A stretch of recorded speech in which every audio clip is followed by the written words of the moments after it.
victories have been phenomenal. They have been devastating to the globalists. But some big challenges this week and into next week are so critical. I'll be getting into next segment. But back to this indicting Clapper, Brennan, Comey, Hillary, and having an impeachment of Obama. People don't understand this, and it should be Biden too.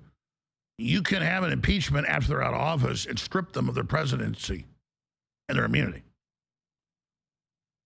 And that's what David Schoen, who people think Alan Dershowitz is the best lawyer in the country. I mean, he's definitely smart. Everybody that knows it's David Schoen. And who is a listener, by the way. I'll leave it at that. But the point is that it's cut and dry. It needs to be done. Let's go after them all. And I know I just harped on that. But they created all these lies. They pushed these lies to try to overthrow the elections. They used it to steal 2020. And here's Robert Barnes yesterday talking about it and saying it needs to be done. And then Trump this morning with Gateway Pundit saying, yes, he thinks that needs to be done. So let's go. Let's go. This isn't like persecute Trump for a bunch of made-up crap. And that turns the public against the Democrats. People knew it was BS. Just like my show trials. Blew up in their face. They got their fake judges. Everybody, I mean, almost everybody now knows it was scams because they watched it. And she'd order the cameras turned off at points, but forgot a few times, you're not allowed to say you're innocent. You're already guilty. You know, stuff like that. People are like, what? How does she say he's guilty? Yeah, she already found me guilty. So this is, with them, it's absolutely ridiculous, the crimes they've committed, and everybody knows they're bad, and people want justice. They want to punish the bad guys so their minions cut and run, and so they get the fear of God back in them and not have this free-for-all. Here's...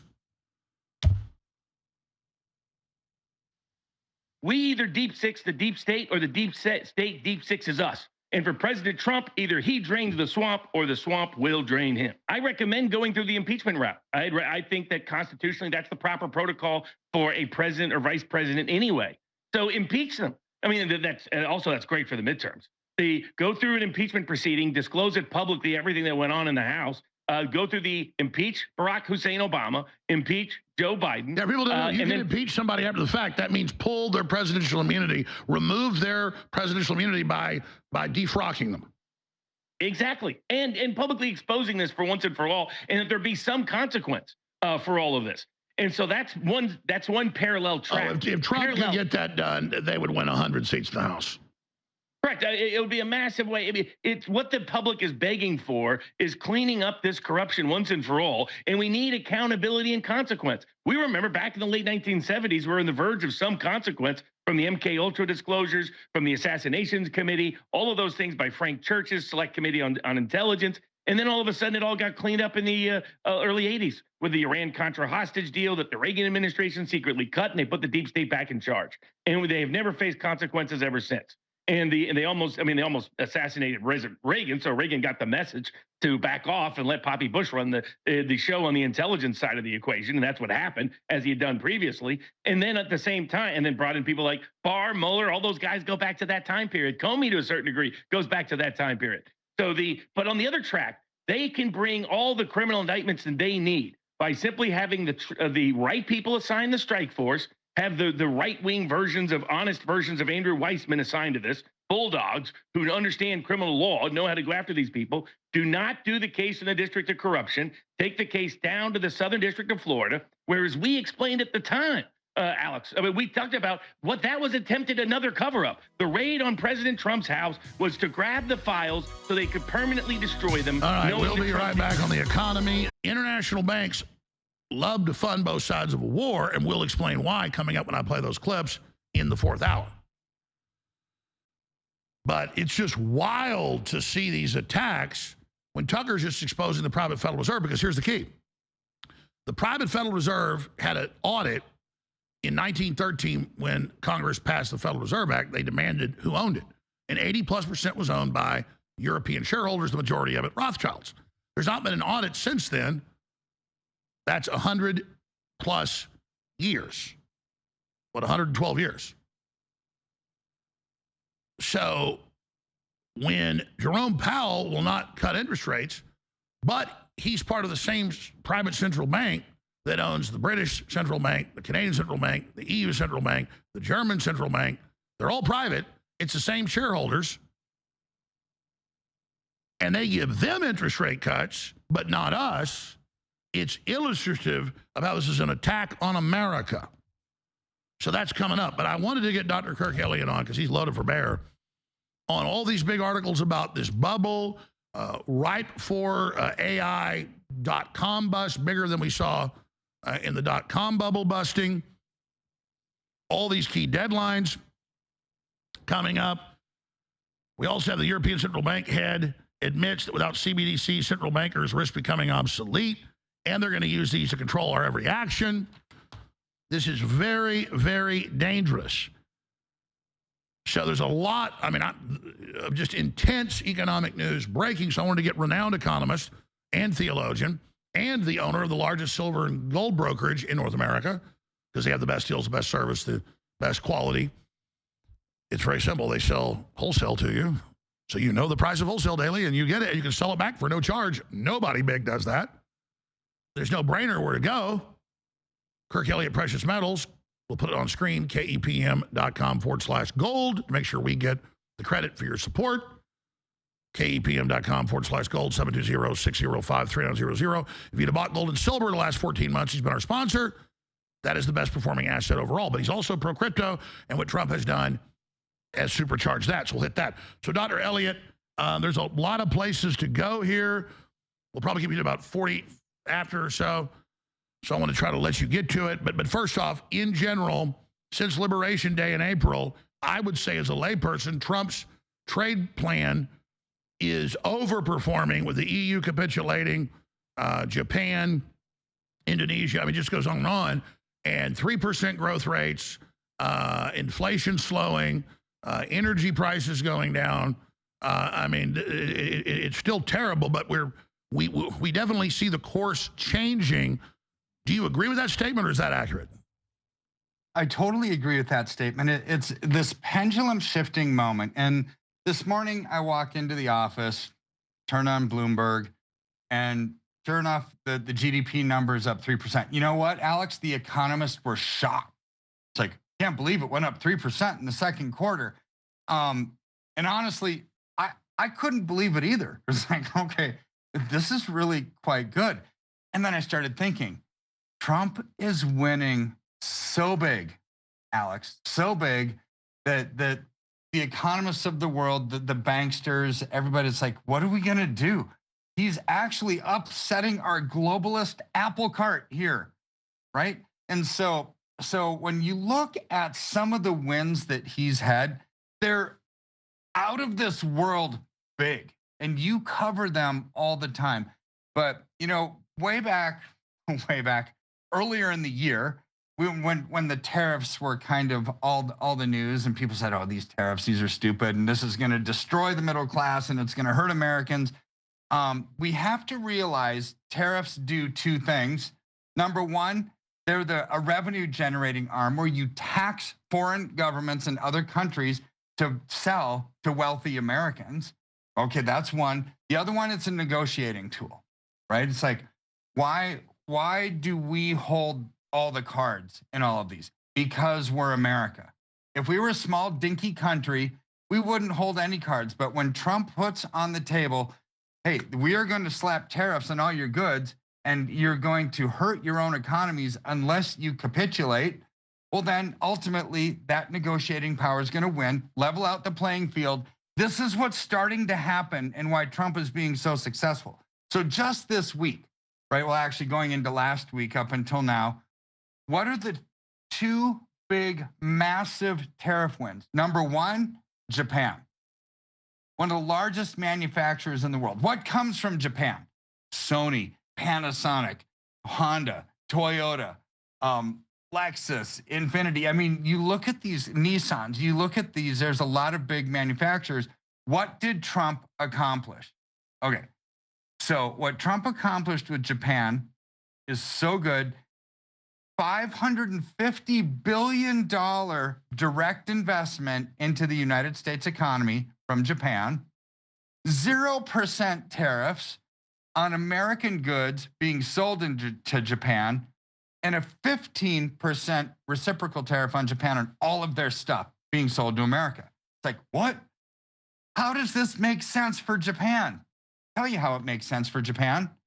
Because they want to sell Hondas and Toyotas and Nissans and Sonys and Panasonics to American consumers. This is a huge win, Alex. Massive. And what's that $550 billion going to be used for? The globalists have decided to crash the world economy and then bring in austerity. Trump's launching a global initiative to boost the whole world economy, up energy output and food output, as he said, not just for America, but worldwide, for stability. And the world's like, yeah, we like this, instead of the UN, Klaus Schwab, Great Reset. So Trump's simply selling a plan, and the world is responding because the U.S. was in control of the globalist system. Now we've seized control of the U.S., we're in control of the globalist system, and Trump is doing something that's very fair and very smart. Very fair and very smart. And add to this, Japan is big. Add to this the European Union. European Union is even bigger. What comes from there? BMWs and Audis and Mercedes and Volkswagens and Nestle chocolate. I mean, all this stuff, right? And all the wine and all the stuff. All of that. So what did he accomplish there? Again, 15% tariff. Right? Okay, this is really good.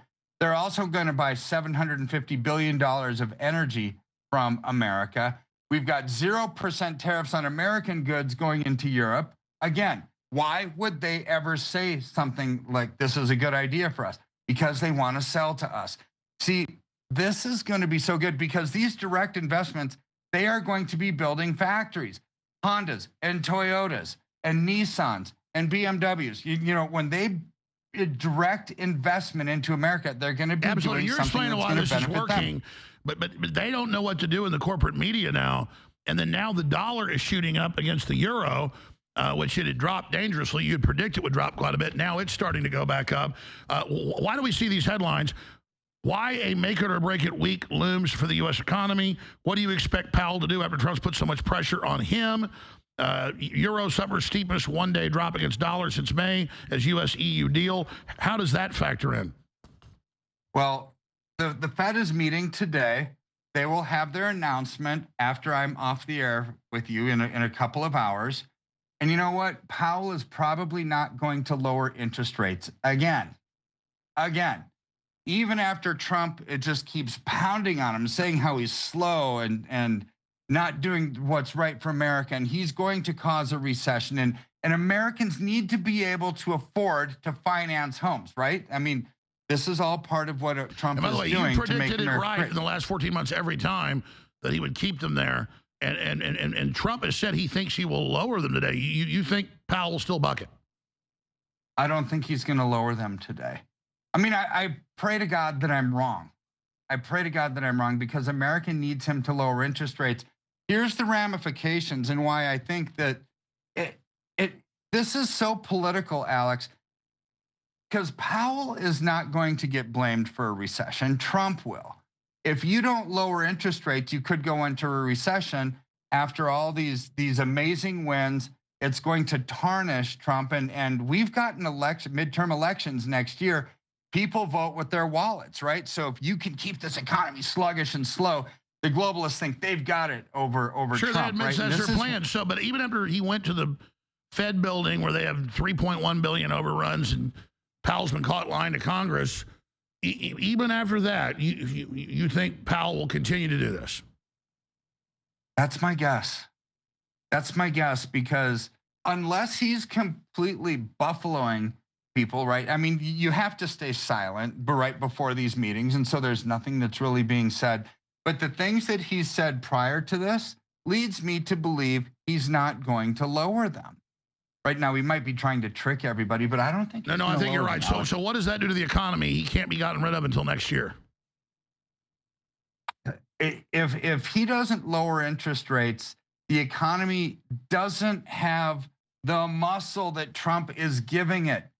Right? It's like trying to work out without having some carbs and working out and not eating enough protein to actually feed your muscles. Trump's giving it what it needs, except Powell doesn't have the nourishment to make it last. He's got to lower rates so people can start to afford to buy homes. This is what Trump's been belly aching at him about the whole time. And so we'll see what happens. But what Trump is also doing is with the Genius Act and stable coins. I mean, there's a lot of people who love it, a lot of people who hate it. Here's what I think this tells us in a big picture. Stable coins, cryptocurrency tokens that are backed by the US dollar or some other currency from another country, right? What is that? This is away from central bank digital currency. And so let me introduce this. This literally creates a war bond. It creates a remonetization, and it moves away from central banks that have always had the power to create currency. And that's where you're going with this. So a lot of people are saying, oh, no, it's going to be used to set up a central bank digital currency. No, instead, it is creating a alternative system from what the globalists are setting up, and that's why they're actually so panicked and why the EU and other central banks are actually opposing what Trump did. And look, it's all dangerous. It can all be abused, but you get the globalists with their actual central bank digital currencies that they admit are going to be for controlling behavior. You got a big problem. So let's play this video since you mentioned it. Yeah. European Central Bank head Christina Lagarde admits that without CBDC, central banks risk becoming obsolete to things like Bitcoin and other stable coins. So they know this, and they know this is a competition to that. And what I want is a diversity of all of this. That's the answer. If we are not involved in experimenting and innovating, like Trump's doing, in terms of digital central bank money, we risk losing the role of anchor that we played. They mean control and issuing the currency. And people say, well, this could be abused either way. We're in the digital age. It's happening. The answer is diversification. The answer with AI is not having central AI that the Democrats and globalists want to ban everybody else having their own systems. The answer to this arms race is that we have competition and that we have all these new currencies, and some will be speculative and some will be bad, some will be good. But imagine having hundreds of different digital currencies and different systems, and private and corporate and government and community and local. And then you can go get into the coins that stand for what you socially believe in. So it's not a top-down one world currency that tells you how to behave or you can't use it or you get credit dinged. No, instead you have thousands of different currencies and systems, and of course it'll be 5 or 6 big ones, and then that gives real diversity and gives people real mobility throughout the economy and decentralizes. Here's the clip. There is clearly an aspiration, a desire for digital payments, much more so than it was in the past, and this is growing. We are now, in the surveys that we've conducted across the 19 members of the euro area, we have more than 50% of the respondents who say, we want digital payments. Well, less use of cash, demand for secure and riskless payments. Where do we stand? We central bankers, we have been operating as a monetary anchor in relation to the commercial banks and the private money. If we are not in that game, if we are not involved in experimenting, in innovating in terms of digital central bank money, we risk losing the role of anchor that we have played for many, many decades. And we have historical examples of period where the central bank monetary anchor was not there, and that precipitated crisis after crisis. That certainly was the case at the time of the free banking in the 19th century. Do we want to go back to those days? Probably not. I would say certainly not from our vantage point, as a result of which we have to respond to the demand for those digital payments in order to maintain the role of anchor that we have been playing regularly. Now, unpacking that, I got an economist coming up. It was on Tucker breaking it down. It gives these private banks the control of issuance of currency. It's central banks, not the same as your local bank, folks. They've been squeezing local banks. Again, it's all a privately owned system, and they're panicking because Trump has already made us the center of innovation. He's empowering individual cryptocurrency, diversified, then tying it to our currency to super boost it. This is genius. They're in total, complete cuckoo land panic mode right now, Kirk Elliott. Well, she just said we can't be the anchor. We don't want to go back to the 1900s when they're in the world of free banking, do we? Certainly not. Why wouldn't she want free banking, right? Because under central bank digital currency, under central banks as we know it, it's complete command and control. And Kirk, to right? interrupt you, you're so right. Tell people what the U.S. growth rate was from 1789 until the Federal Reserve came in. On average, am I incorrect to say we had a 10% growth rate on average, the greatest in world history? And yeah, there were lots of speculations and booms and busts, but things were so diversified, it was wild, wild west, 10% growth rates instead of 2.5% growth rates. Can you explain that to people? That's what the numbers tell us. And you know why? It's because during that time, from 1776 until 1913, when the Fed came into power, when the IRS was created, who paid our bills? Foreign governments. There was tariffs. This is where Trump is bringing us back to. We didn't have Americans who had the stinking IRS saying, we're going to take 30, 40, 50, 60% of your income in taxes. See, all of our money was allowed to be injected back into the economy because foreign governments and foreign companies were paying the tax to do business here. I mean, when you open it up to our pockets are big, we're going to spend it. That's why you had that massive growth. The IRS and the Fed creating inflation, which is a hidden tax, has been very detrimental. Well, that's another thing. Look, our currency's stable until 1913, then it's lost 98% of its value. And people don't understand, folks, communism was cooked up by the British Empire. Marx and Engels were funded to con serfs, populations becoming free. They weren't called slaves, but they technically were in Russia, in Europe, everywhere, to the lords. You didn't own the land, you worked it, you were sharecroppers, basically.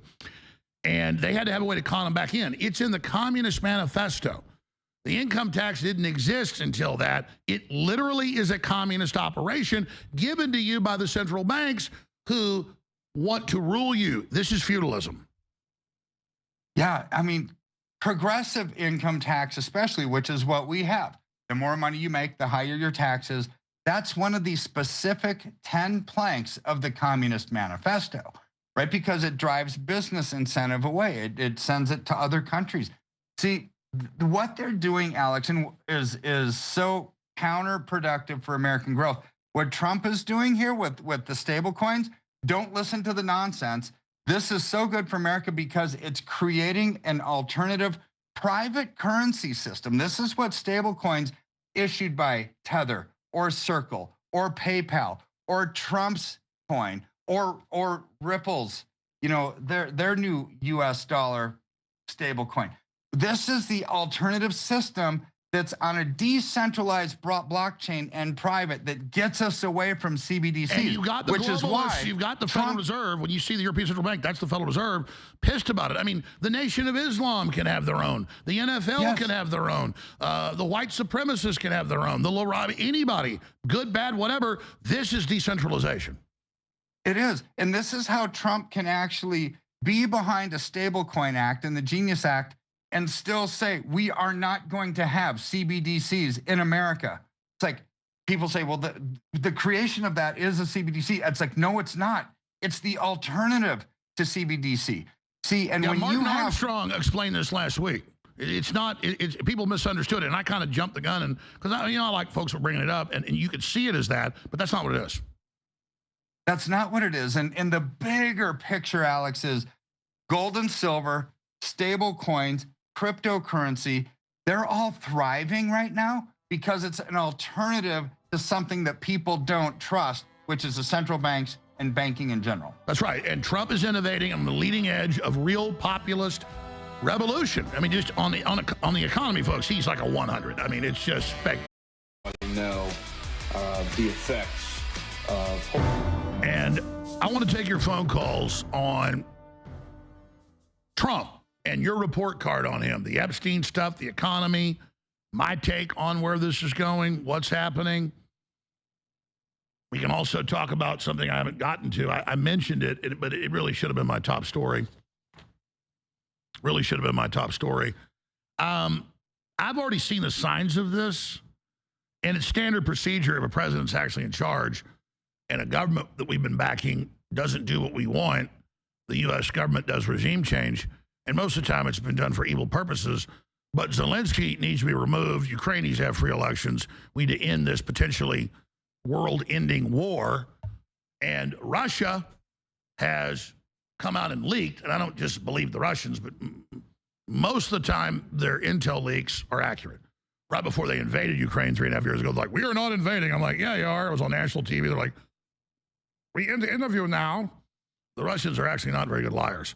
But they've been accurate on most of it, and they're saying Western and Ukrainian officials held secret meeting on ousting Zelensky. Yeah, I can tell you that's going on.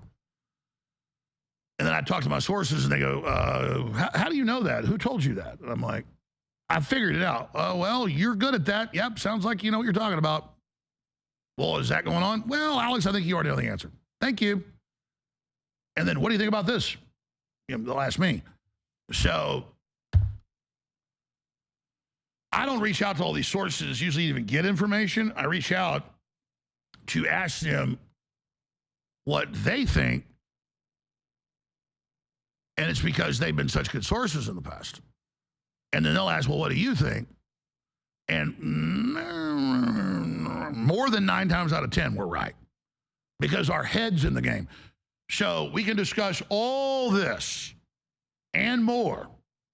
2 hours is left here, or an hour and 57.5 minutes, technically, ahead of Owen Schroyer in the war room today. And Owen's always done a great job 9 years here, but he just gets better and better, just like Harrison Smith.